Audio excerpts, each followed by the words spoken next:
conference will now be recorded.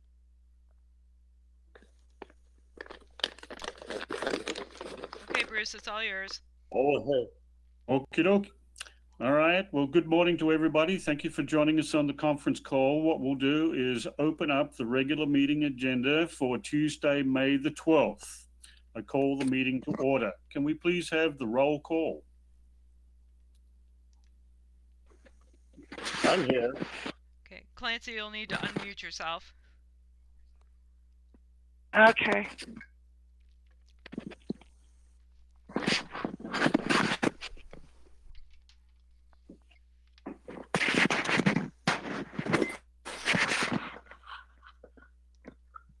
Nadia, you need to unmute yourself.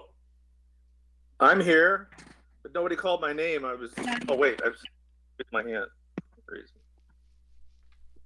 I think isn't Clancy supposed to call our names and we say we're present, but Nadia Gardner present. Yeah, Well, Clancy. did we start the meeting? Did we call the meeting to order? Yes, we did. Yes, we called it to order. Okay. I can call the roll. Bruce Francis. I'm here. Christopher Farrar. Present. John Orr. Present. Mike Magyar's absent. Myrna Patrick. Present. Nadia Gardner. Present. And Robert Strickland. Here. Okay, let's go. Thank you. So I'll take a motion and a second to adopt the agenda as presented. I move we adopt the agenda as presented. Second. So Robert Strickland has moved to adopt, and who's second? Myrna. Myrna, thank you. So we'll look at the minutes. I've got a copy of the minutes there. For we adopt the minutes of the March 10th, 2020 Clatsop County Planning Commission regular session as presented. Somebody mute him, please. Yeah. So do we have a second? I seconded. Okay, so Robert has provided the agenda for minutes of March the 10th, and it's been seconded. All those in favor? Aye. Aye. Any Aye. opposed? Hearing none, that goes through unanimously. So, code consolidation and modernization. Gail, I guess it's back to you. Yes. Just a quick reminder, this is also being live streamed, and this is still a public meeting, so we are still professionals. Code consolidation and modernization, we would like to try and bring this to you in June. Right now, staff is spending some time helping out public health as they're working through their issues with the pandemic, so we may not get this to you in June, but we are trying to do that. We have been working on it for the past couple of months, making sure our code citations are up to date and that everything is in place, but there's still a little bit more work to do right now. So that's where we're at with that. We haven't put it aside completely, but we've just been trying to help out other departments, public health, and also elections right now. So, Is caller 03 a member of the public?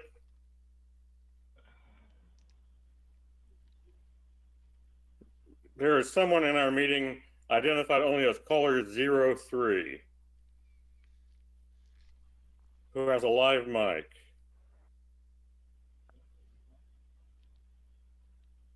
Gail, do you know who that is? I do not. Okay. I think that's Clancy's audio. Oh, she called in. Sometimes it's like you call in and then your video is a separate. It's like you have two. Okay. Also, did we skip the minutes? No. No, you voted in favor of accepting them as presented. Oh, minutes and agenda. Okay, sorry, I got confused. No, we also did that. We did both things, the agenda and the minutes. Moving right along. So now we're doing the consolidation and modernization. Yeah, so that was pretty much my report, that we are still trying to bring this to you in June for Right. the recommendation to the Board of Commissioners, and depending on how staffing levels go physically in the building and what departments need our assistance, then we may have to delay that until June or July, sorry. All right. Any questions of staff on that? Hearing none, we'll go to the comprehensive plan update. Okay, so we reached out to the different committees maybe about 2-3 weeks ago, and there was a little bit of, I wouldn't say pushback, but concern that some of the members were afraid that we were going to start our meetings up again in person, which is not what we intend to do.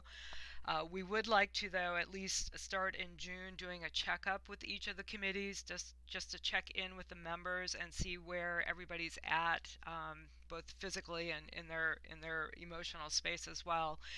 We did have a couple of members who will be resigning. We have Jim Coughlin from Lewis and Clark. CAC has told us that he will be resigning, and also Ron Weber, who's the head of the Elsie Jewell Seaside Rural, has tendered his resignation. Like I said, what we just want to do is just sort of get people back into the thought process of at least thinking about the comp plan update, and maybe it'll give some people a relief to have something else to think about. But again, we just want to start in June with each of the committees and just check in with them and see how they want to move forward. So that's where that is at right now. So what do you think that the impact those resignations will have on the, do you think there will be an impact? Well, I think there's always an impact when someone who's been a part of the process up to this point leaves and then you bring in a new person. I don't think it will be detrimental or stall the process any more than life has already stalled the process, but Right. Yeah. yeah.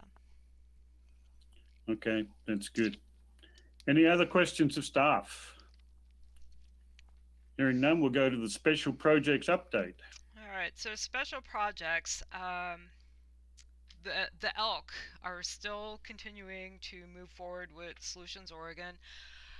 We have gone from monthly meetings to bi-weekly meetings or semi-weekly meetings. I forget which is the correct one.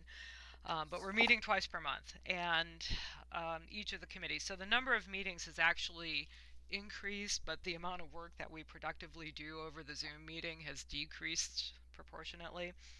They have moved the time frame now to have the final declaration of cooperation between the cities and the county and the different agencies from May of this year to September of this year, and that may still get moved out a little bit further depending on how everything goes. But other than that, that project is also still moving forward. I'm trying to remember what other special projects we might have had out there that you might want to know about. Nadia, didn't you have some special project input? You. It's been so long. I don't have any comments at this time. Okay, all right. You had Just brought up wanted to give you housing. opportunity.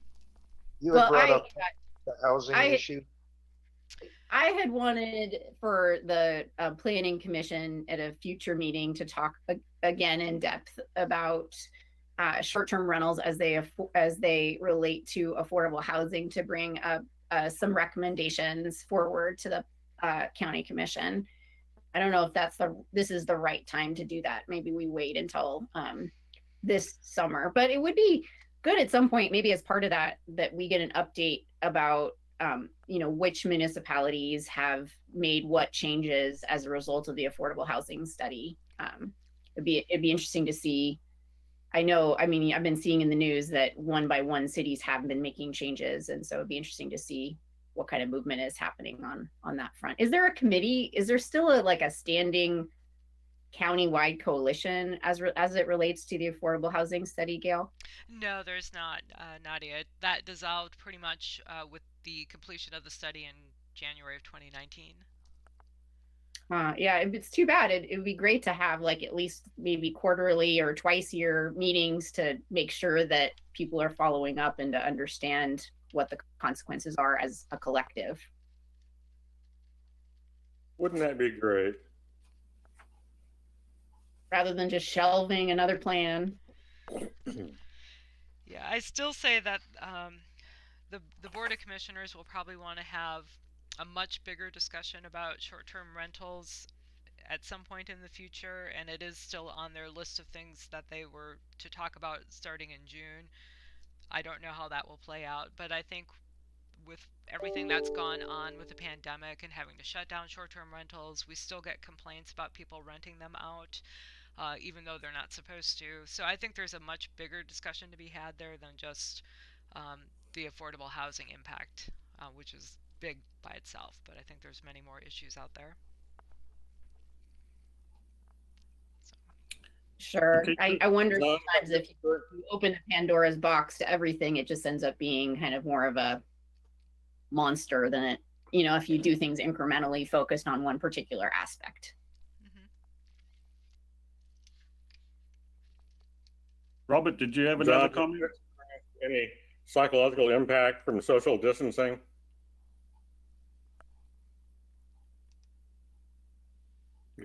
Who are you asking that to? Oh, the only John on the screen, but that's, oh. I guess his non-answer is an answer in itself. You got to unmute, John. Okay. There we go. I didn't catch all of that question that apparently was directed at me, Robert. Yes, I just wondered if you had experienced psychological damage from social distancing. No, actually, I like it.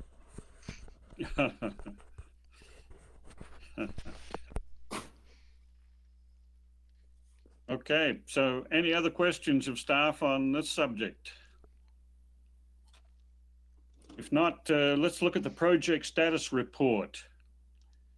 Have you got any comments on that? Yeah, there weren't a lot of updates to it. We're still getting a lot of applications in, but there are a lot of land use compatibility statements, development permits, smaller type projects that are coming in.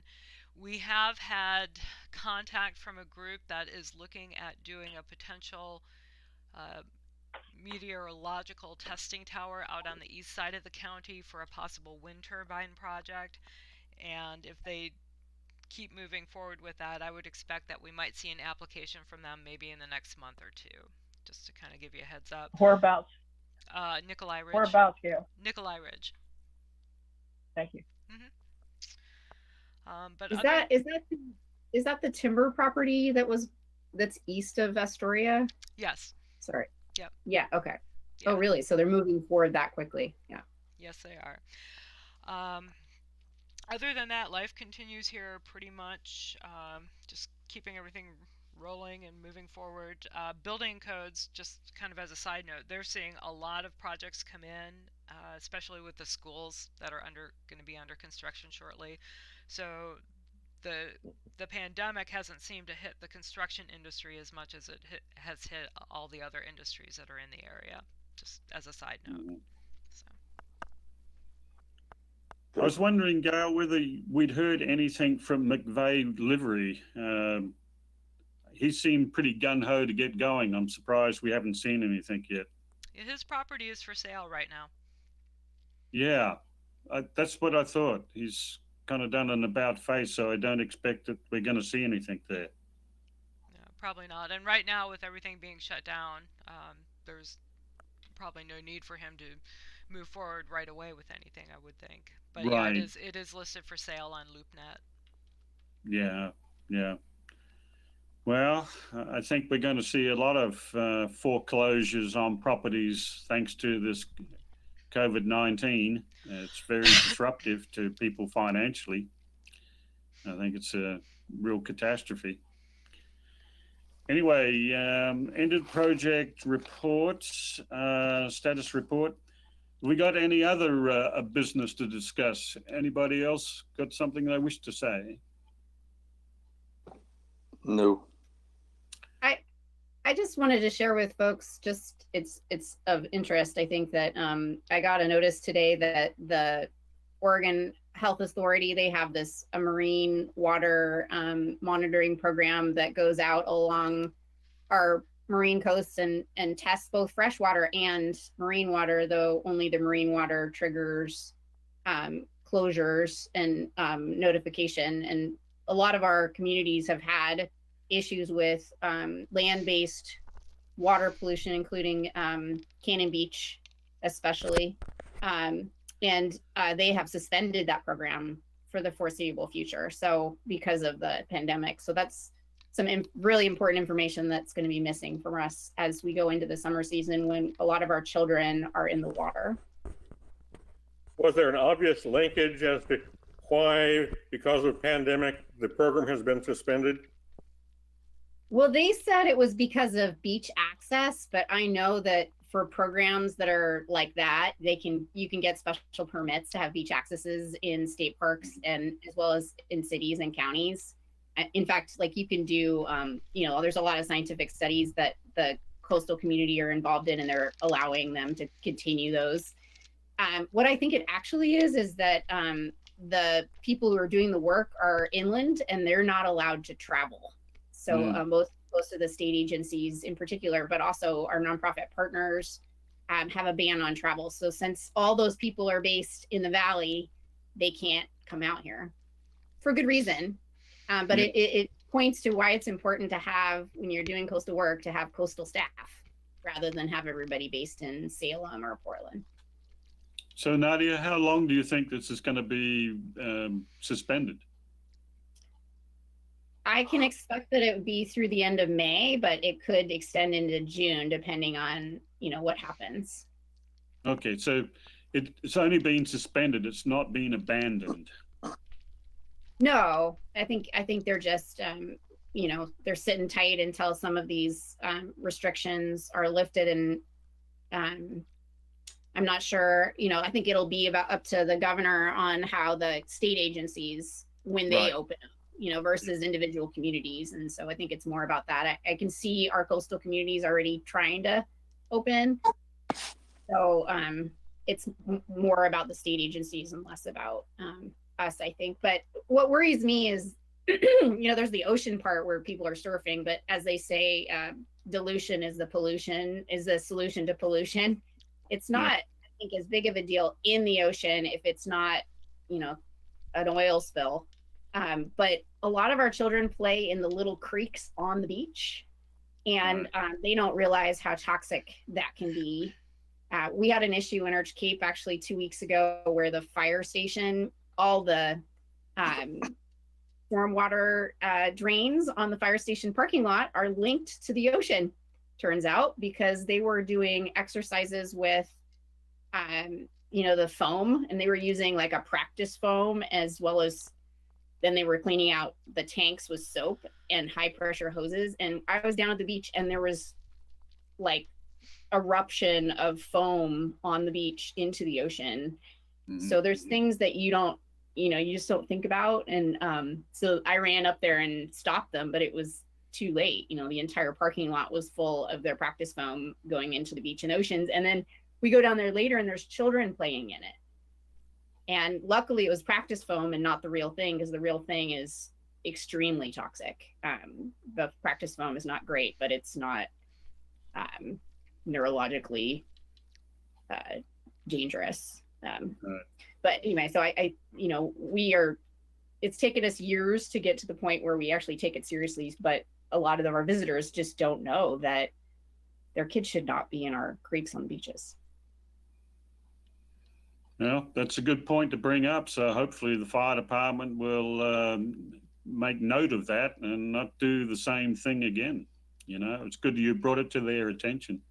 Well, yeah. And also from our perspective, we, when we're building things for something like a fire station, maybe the storm drain should not be linking. They should have a special storm drain situation, because they're doing stuff all the time. They're washing their engines all the time with soap, use different chemicals. And the fire chief was like, I I didn't even think about it. I didn't do it in Cannon Beach because I knew Cannon Beach linked to the beach. And I was like, well, where did you think our storm drains were going? You know, and he's like, well, I just didn't know.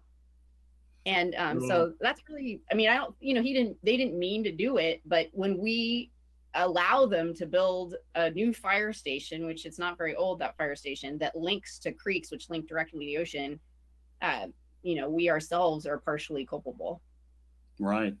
Well, you know that Cannon Beach is going through the same thing. They've got 7 outfalls directly onto the beach that need to be tidied up because they have no control on sediment outflow or any restriction whatsoever. And Parks and Rec has put them on notice. If they don't make corrections pretty quickly here, they're going to be fined. So it is an obvious thing that people are starting to take notice of finally, you know. But I mean, Cannon Beach has been running their runoff straight out onto the beaches there out of those 7 outlets for many, many years, and nobody has taken any note of it. So finally, we're starting to clamp down on a few of these situations. So good on you for getting that one down at Arch Cape. Bruce, about how many times do you think Cannon Beach actually has acknowledged comment about those multiple outfalls and, you know, and answered what the source of the pollution was and then moved right along? Well, they moved right along because numerous times when we were doing the surveys of the pollution, they were doing tests on what was polluting. They had it down to raccoon dung, elk dung, duck dung. I mean, you name it. Yeah, right. Seagulls. I mean, they had the DNA, I think, of every animal and bird that lived on the coast, and looking at its percentage contribution to that water runoff out of Ecola Creek. So I agree with you, but I think that Parks and Rec has definitely got their attention and going to bring them to task on that, because I know they're discussing it fully on how they are going to filter it and take care of the problem. So finally, you know, it's getting resolved. It is maybe the Elk Solutions importance of the could broaden to the diapering of animals too. Well, they've managed to do that with the horses. That's good. Next to be the dogs.